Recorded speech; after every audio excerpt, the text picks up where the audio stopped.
Alafu neno la Bwana leo liko linatuita kujua namna gani tunaweza kumotivate, maana ni ile ambayo Mungu ameweza kutuitia kuweza kufanya. Tunakuwa ndani ya vitabu viwili.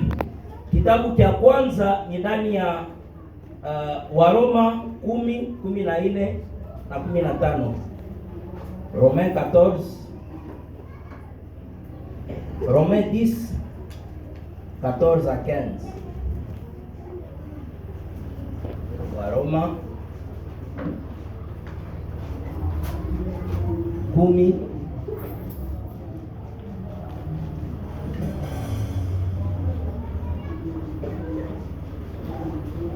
mstari wake wa 14, 15. Papa Amani, utaweza kukamata Isaya 54, Esaii 54 mstari wake wa pili. Tunasoma ndani ya Waroma 10:14 na mstari wa 15. Neno la Mungu linasema, basi watamwita namna gani yeye ambaye hawakumwamini?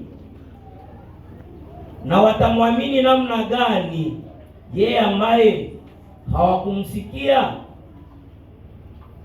Na watasikia namna gani pasipo mhubiri? 15 inasema, na watahubiri namna gani kama hawatumwi? Kama ilivyoandikwa, ni mizuri gani miguu yao wanaohubiri habari njema ya salama. Na wanahubiri habari za furaha ya maneno mazuri. Esaii 54:2. Isaya 54 mstari wake wa pili nasema hivi, ongeza pahali pa hema yako na wanyoshe mapazia ya pahali pako pa kukaa.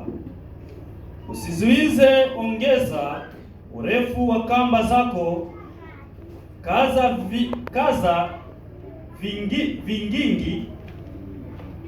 kaza vigingi vya hema yako, kwa maana utaenea upande wa kuume na upande wa kushoto.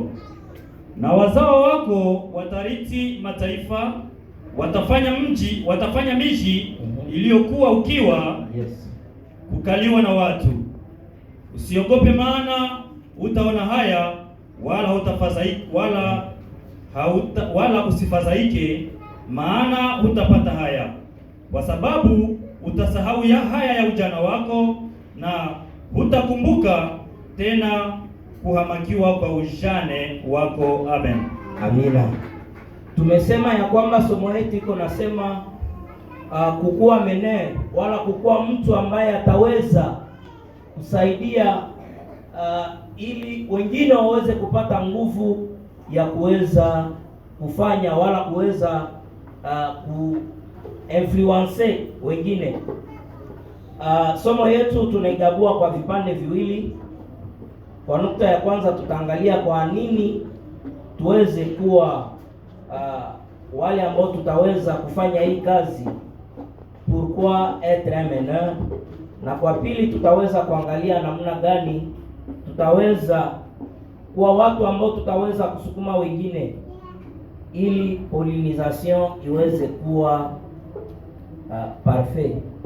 Ndani ya jambo la kwanza, pourquoi wala kwa nini tuweze kuwa watu ambao tutaweza kusisitiza wala kusimamisha wengine wala kusukuma wengine. Maana pale mbele nimesema mener ni motivateur, na wakati yenye ameweza kufika ndani ya kikundi, huyu mener anakijenga, huyu mener anakisaidia kiweze kuendelea mbele. Mener ni mtu ambaye anakuwa na lengo ya kuweza kusaidia kikundi ili iweze kufikia hatua ya kuweza kupata victoire. Dano famille haiko kwa bure, Mungu alikuweka pale. Kuna vitu ambavyo unaitwa uweze kufanya ili jamaa tuweze kuishi maisha ya ushindi. Amina.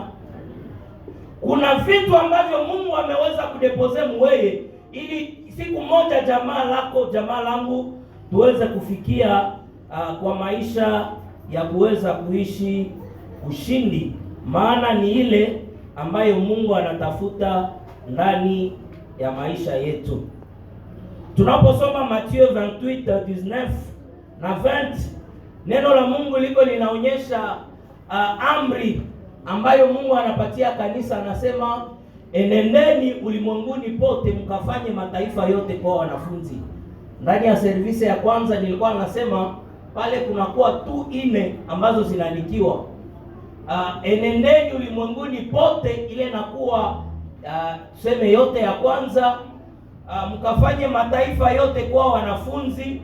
Ya pili, mkiwafundisha yote niliyowafundisha, inakuwa ya tatu, na nitakuwa pamoja nanyi mpaka mwisho. Ile pale nako kunakuwa ingine yote.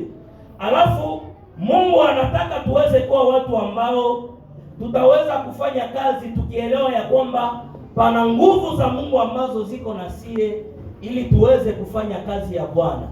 Nakumbuka Dimashe pase mhubiri ameweza kutuambia, akituonyesha ya kwamba kuna nguvu ambazo kanisa tumeweza kupata, na tanke zile nguvu kanisa hatuzitumikishe, Mungu mbinguni anakuwa na iko na regrete, sababu ameweza kuinvestire ndani ya maisha yangu, ameweza kuinvestire ndani ya maisha yako, ameweza kutupatia nguvu mbalimbali ili tuweze kuzifanyiza kazi. Amina. Ndani ya hii nukta ya kwanza ninaweza kuleta raison chache ambazo zitaweza kutuma tunafanya hii kazi ya kuvutia wengine. Unajua, tunapokuwa ndani ya dunia kuna wale ambao hawaelewe mwito wao, na wakati yenye mtu haelewe mwito ambayo iko nayo, wewe wa pembeni unaweza kudekuvrir karama ambazo huyo mtu iko nazo. Alafu kazi yako wewe ambaye Mungu ameweza kuita na ameweza kupatia macho ya kuweza kutazama hizi potentiality ambazo tunakuwa nazo, kazi yetu ni kuweza kubooster wale ambao wanakuwa pembeni yetu ili tuweze kufanya kazi. Kumbuka ndani ya ordre supreme ambayo Mungu anatupatia ndani ya Mathayo 28, Mungu anatuambia twende tufanye mataifa yote kwa wanafunzi. Ni ordre ambayo Mungu anatupatia. Jambo la pili ni kwamba Mungu hataki hata mtu mmoja aweze kupotea. De Pierre 3:9b. Mungu hataki hata mtu mmoja aweze kupotea. Mungu anataka watu wote waweze kufikia kujua wema wa Mungu. Na ndiyo maana Mungu anatupatia karama mbalimbali. Na kufanya wala kuhubiri tu hapa madhabahuni haiko tu kazi ya Mungu, hapana. Mudomene zote za maisha yenye uko ndani, Mungu anataka uweze kufanya kazi yake. Maana mwile domene ambayo yuko nafanya finalite ni watu waweze kuishi salama na kutambua ya kwamba huyo mtu kwangu ni baraka ambayo Mungu ameweza kutuma mbele yangu. Amina. Kuna watu baraka na kuna kuwa watu kama niseme mkoshi, kama niseme namna gani. Kuna watu ambao kama anashimama mbele yako, wewe pekee unaanza sema huyu mtu huyu haiko tena mtu, huyu ni malaika, sababu ya vitu vyenye anaanza fanya. Alafu Mungu kuna vitu ambavyo ameweza kuweka mweye. Mungu hataki tuweze kuwa watu ambao hatuna kazi. Mungu anataka tuweze kuwa watu ambao tutaweza kusaidia wengine kuweza kuendelea mbele. Amina. Na hii inakuwa ndani ya kitabu ya Waroma 10 pale kwenye tuliweza kusoma. Ukiangalia pale kumwisho utaweza kuiona. Lakini hata nipane kwanza hii kweli ya tatu ambayo inakuwa hapo, nayo nasema tanke kanisa hatuyafanya kazi yetu, tutaendelea kuwa watu ambao tutaweza kuishi matokeo wala makonsekansi ya wapagani.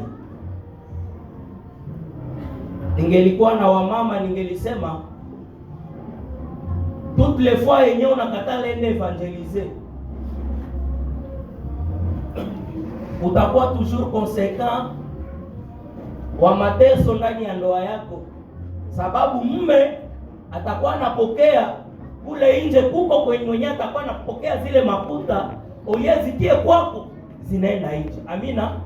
Ndio maana hii kweli iko inatuita sisi kama wamama, sisi kama vijana tungeliweza kulamuka na kuweza kufanya kazi. Hakuna mtu mwenye anaweza penda alunge na mtu mwenye alishakabakwa, alafu wakati yenye unakatala fanya mission utakuwaka consequence un jour, sababu likatalaka ende evangelize ule kaka anaongozwa na shetani, mapepo zikemsukuma ende fanya kitendo ambacho hakiwezekani. Amina. Ndio maana somo ya leo iko inatuita mudomene yote kwenye uko na kazi ambayo naitwa uweze kufanya, ili huyu mtu atoke ndani ya njia ya dhambi na kuweza kufanya mapenzi ambayo Mungu anataka. Maana sote tukiweza kujua mapendo ya Kristo, mabaya haitaweza kuonekana. Kanisa, wakati yenye tunanyamaza, tutaweza kuwa wakoseka wa wamearme karanti kila siku, na tutakuwa nasema tu walituingilia. Wakati yenye tutalamuka, tunaenda tangaza habari njema, hawa wakarati kwa neema ya Mungu tunaweza kuwafika hapo. Na wakati tunawafika hapo, Mungu njoo mwenyewe anakonvaincre mtu, alafu na wakati anagusa mtu huyu mwizi anaweza kumkubali Kristo na naacha ile njia. Alafu mimi na wewe tunaitwa tuweze kuelewa misio ambayo Mungu ameweza kutupatia. Mdomene zote haiko tu kushimama hapa kwa madhabahu ndio kufanya misio, hapana. Mdomene zote uko kwako kwa aveni. Kwa wakati yenye Mungu anaweza kuonyesha au jirani aokoke, ni neema yenye Mungu anakupatia. Alafu ndani ile ukubali ambao Mungu anakuonyesha nini yenyewe unafaka. Mara mingi tunakuwa njoo na woga, tunasema nikiambia huyu mtu jinsi Mungu anampenda, huyu mtu akikatana nda revese. Akirevese haviko vyako. Wewe fanya vya Mungu yenye Mungu anataka kwako. Amina. Amina. Mara na mara tunakuwa na woga, inawezekana huyu mtu atanipanga jina nikemwevangelize, na hakuna jina nzuri sawa jina ya Ukristo. Biblia inasema ni Antiokia ndio kwenye walitaka Wakristo tule ya kwanza, na hii jina ilikuwa sawa kitusi.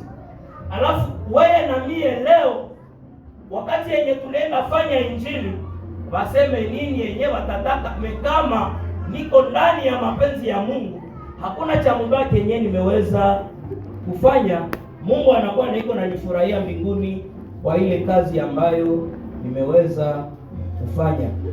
Alafu namna gani basi tunaweza kufanya hii kazi ya kuendea watu, kuwahubiri? Kumbuka andiko la Waroma liko linasema watamwamini namna gani ikiwa hakuna mtu mwenyewe anaenda kwao? Matendo yetu inaongeaka, matendo yetu inafanyaka habari njema, kinywa yetu inasemaka habari njema, na kazi mbalimbali tunaweza kufanya. Namna yetu ya kuishi pia nayo ni ingine njia ambayo inakuwa na iko inaongea juu ya habari njema. Lakini tuangalie namna gani huyu Isaya 54 mstari wa 2 anatuambia. Anasema, panua mipaka ya hema yako na wayatandaze mapazia ya maskani yako, usiwakataze. Ongeza urefu wa kamba zako, vikaze vizingi vya hema yako. Version ya français sijui, Papa Laurent tu peux nous aider? Version français inasema mzuri.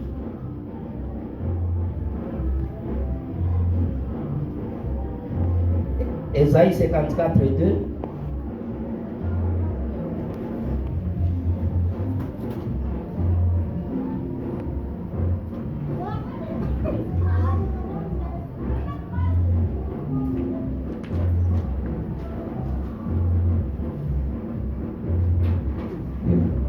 Esaïe 54:2 inasema, élargis l'espace de ta tente on déploie les couvertures de ta demeure, ne retiens pas, allonge tes cordages et affermis tes pieds. Amen. Amen. Ili tuweze kufanya hii kazi ya kuambukizia wengine, sio kazi nguvu. Jambo la kwanza, Mungu anataka tuweze kuwa watu ambao tutaweza kuelargir wala kupanua mipaka, élargir l'espace de ta tente. Mungu ameweza kutupatia zawadi mbalimbali, na hizi zawadi ambazo Mungu ametupa zinaweza kuendelea wala zinaweza kubakia fasi moja wala zinaweza kufifia. Trois possibilités. Alafu Mungu anataka ndani ya zawadi ambayo Mungu amekupa uelewe zawadi ambazo uko nazo na uweze kuzifanyisha. Jumajana tumeona ya kwamba puissance égale travail sur temps. Alafu tanke hauyatumikisha zawadi yenye uko nayo, tanke hauyatumika ndani ya maono ambayo Mungu ameweza kukupatia, tanke hautumike juu ndani ya ile shauku ambayo kila siku iko na waka ndani mwako, maono yako haitaweza kutimilika. Na kuna vitu ambavyo maro na kwako uko napangilia, kuna vitu ambavyo maro na kwako pengine uko naona mahali ambapo Mungu anataka kufikisha.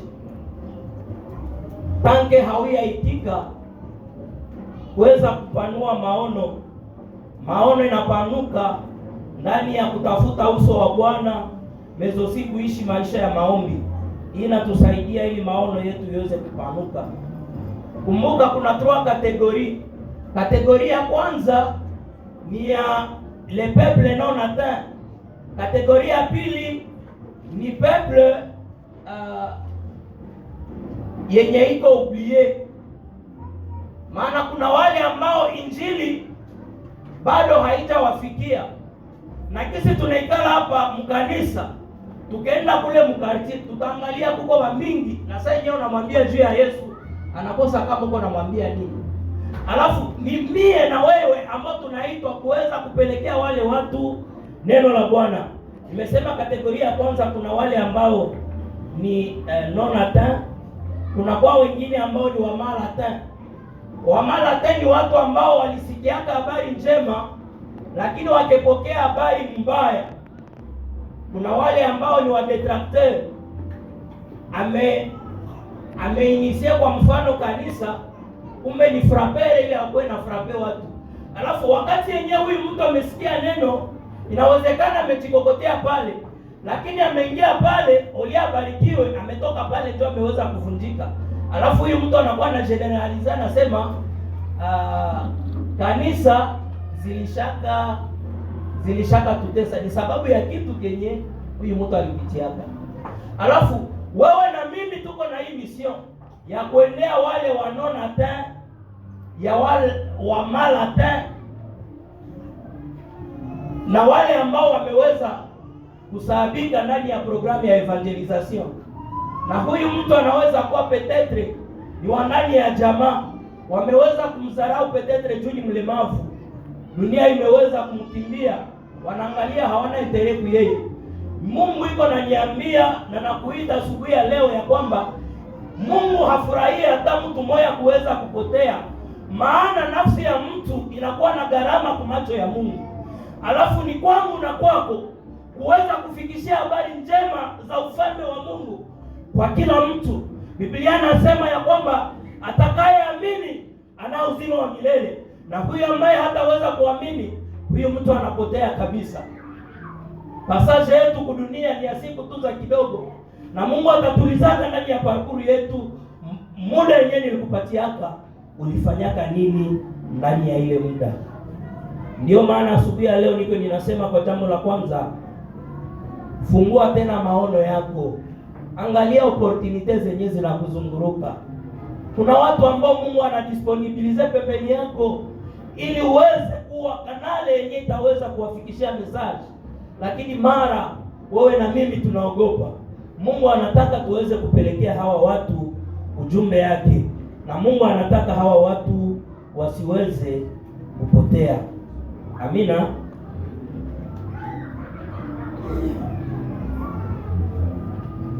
Jambo la pili ni kuweza kujifungua katika mipaka. S'ouvrir à ses limites. Mara na mara kunakuwa mipaka ambazo tumeweza kujitilia, lakini Mungu anataka uelewe kwa nini unaishi, kwa nini ameweza kutuma Kristo kwako, kwa nini siku moja umeweza kumpokea Yesu kama Bwana na Mwokozi wa maisha yako. Mungu anataka uweze kuwa mtu ambaye utaweza kupeleka Injili. Ndio maana usingeli kubakia unafungwa, hapana. Lakini huu mwaka ni mwaka kwako, ili uweze kufanya tena kazi ya kuweza kuinfluence mwingine. Ninafurahia hapa hii bashe yetu kuna kwako image ya nyuki na kuna kwa pia image ya kokoliko. Ukiangalia mzuri, nyuki iko na mwili ingine, wala niseme iko mfamia ingine, na kokoliko nayo iko ingine mfamia.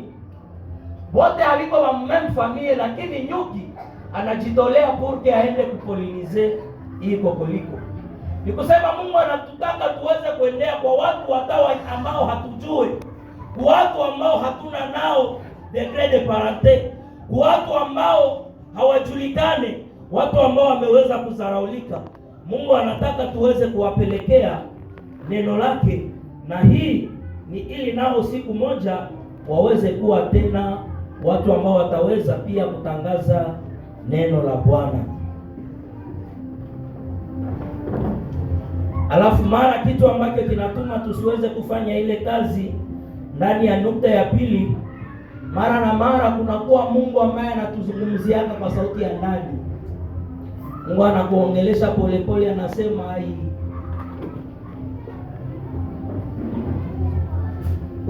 huyu karani usiamenisaidia. Mero ya Mungu mule ndani iko anakuambia huyu mtu lakini sumuhubiri. Huyu mtu sumuhubiri. Na mara tunadharau ile sauti ya ndani. Mara na mara kuna warafiki ambao wanakia jikole ndani ya maisha yetu. Kuna wale ambao ni washindikana, na intention yetu inakuwa kusema tuwafukuze, nisikuwe rafiki yake na ule ataniharibisha na ataniharibishia. Mwenye opportunity yenye Mungu anakuletea ili uweze kumpatia huyu mtu message ya ufalme wa Mungu. Amina. Amina. Mara na mara Mungu anatuletea hizi maokazio, na kuna kwa mara mingi sauti ya ndani yenye nakwambia huyu mtu huyu mtangazie maneno ya ufalme wa Mungu. Kuna warafiki ambao tunakuwa nao sio mbaya, tungekuwa na muda ya kudiskute sur la parole de Dieu. Warafiki wetu hawangelikuwa tu wakukula na kwenda kufete, hapana, lakini tungekuwa pia na muda yenye tunaweza kusema leo tutaweza kudiskute juu ya neno la Mungu, na pale tutakuwa na tuko tunafanya hii kazi ya kukua menee ndani ya kazi ya Mungu. Amina. Amina. Amen.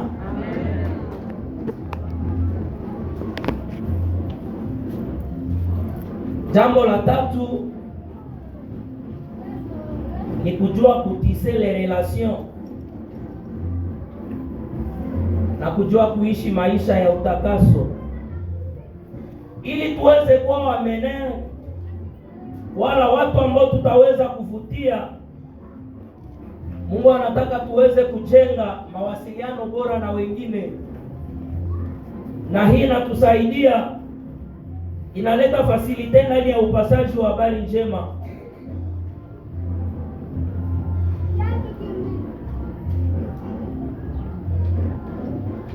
Mungu pale mbele nimesema Mungu hataki hata mtu mmoja kupotea. Alafu ni wajibu wetu kuangalia koma tunakuwaka na tuko tunajere ma relation ambazo Mungu anakuwaka niko na kufungulia. Kuna wale ambao ndani ya relation ambazo tunapata, kuna wale ambao hizi relation zinatusaidia na zinatukomalisha ndani ya njia ya kwenda mbinguni, na kuna relation zingine hazitusaidie. Alafu hii inakuwa sauti ya kuonyesha ya kwamba ninakuwa na kazi ya kuweza kusaidia ndani ya hii kikundi ambacho nimeweza kujikutana ndani. Na ili tuweze kuweza ile kazi Waroma 10:14 pale ku 15 iko natuonyesha namna gani Mungu anataka tuweze kuwa watu wa kupanda salama, kuleta salama kwa wengine. Alafu hii ni tabia ambayo ni sharti ingeweza kuonekana ndani ya maisha yetu. Sisi kama Wakristo hatungelikuwa watu ambao kwenye tuko ndio kwenye kunakuwa na kwa maproblemi, hapana, lakini tungeliweza kuwa wapanaji salama mdimasio zote, na hii inatusaidia sana ndani ya maisha yetu. Unaweza kunyamaza, unaweza kusema basi ninachunga Mungu aweze kunipatia siku, lakini tu sababu ya hii hali ya kuweza kurenyini watu kuweka salama, hii inasaidia. Na watu wakati yenyewe unasema juu ya maneno ya Mungu, watu wengi wanaamini jina la Mungu. Jambo lingine, hii ni kuishi ndani ya maisha ya utakatifu. Hii nayo inatusaidia ili tuweze kuwa watu ambao tutaweza kuvutia watu kwa Mungu.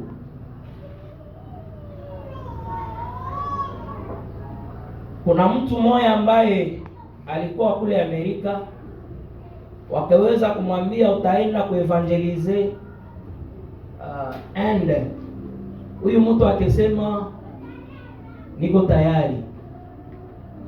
Alafu huyu mtu wakifanya plan yote ya mission, kisi taweza kukua gharama yenye atakuwa nayo, na kila mwezi watakuwa wanamtumia pesa kidogo ya kuweza kumsaidia. Huyu mtu akiondoka Amerika akiweza kufika kwa wale ambao tunasoma vitabu, hii ni habari ambayo inakuwa ndani ya kitabu ambao tunasema la mission avec Christ.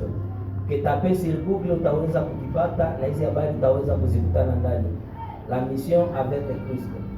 Alafu huyu mtu wakati yenyewe ameweza kufika akisema Mungu unionyeshe nianze kazi namna gani. Mungu akamjibia akimwambia uchunge, taweza kuordone uweze kufanya kazi. Huyu mtu alikutana kwenye alifikia kulikuwa maproblemu, akianza saidia watu ili waweze kuishi salama. Huyu mtu anakuwa anarudia ndani ya maombi, anaomba, anasema Mungu unisaidie nianze mission, niambie kama siku gani ndio naanza kazi. Mungu anamwambia tena uchunge, nakwambia siku yenyewe utaanza kazi. Ulaya ikaendelea kutuma pesa. Huyu mtu anasema hizi pesa nazifaa nini? Akeremarke kuna watu ambao wanagonjwa ndani ya ile mazingira kwenye iko. Kuna wale ambao wanagonjwa bwaki, kuna wale ambao wana leo funza haziko Goma, lakini ndani ya ile habari wanasema juu ya leshike mafunza. Alafu huyu mtu akifikiri namna gani anaweza kuboresha maisha ya wao watu. Alafu huyu mtu akainisie structure ya sante, alafu village yote walikuwa wanaanza kupokea dawa pale kwa bure. Alafu watu wakifurahi. Huyu mtu anarudia tena ndani ya maombi, anasema Mungu unionyeshe tena, uniambie kama nitaanza kazi siku gani. Kitabu kinasema miaka 3 ikeisha, huyu mtu na haya ubiri hata mtu mmoja. Amerika ikeita ikisema misio yako ya kule inaisha, tafadhali urudi. Huyu mtu akirudia mshambre, anasema Mungu pourquoi hivi? Wewe ndio mwenyewe ulisemanga nikuye huku, na mbele nikuye nilikulizako ukisema ndio wende. Meangalia mbona mimi narudia. na si akahubiri hata mtu mmoja. Alafu huyu mtu akirudia na culpabilite ya mingi. Wakati yenyewe alifika kule, wakamuuliza rapport, akisema ndio nilikutanana na watu, lakini asampurusa si kufanya kazi yenye niliitwa kuweza kufanya. Ile agence ya mission ikituma mwingine mtu, akirudia kule kwenye huyu mtu alikuwa. Alafu huyu mtu saa yenyewe alifika, akisema kwenye iko anaenda, akipata watu wakimwambia huko misionere fulani mwenye anikalaka kule, wakimkonduile wakimpeleka kwenye ule misionere kwenye alikuwa naikala ndani ya nyumba, sababu alikuwa namejenga nyumba tuseme za mzuri, watu walikuwa na wanatiaka tu himayani kidogo. Huyu mtu alikuwa ameuza manjanja, amejengea watu. Alafu huyu misionere wa pili wakimpeleka pale kwenye huyu misionere wa kwanza alikuwa. Alafu huyu mtu akipiga magoti akisema, baba, mimi nakushukuru maana umeruhusu nikuye hapa kwa ajili ya kazi.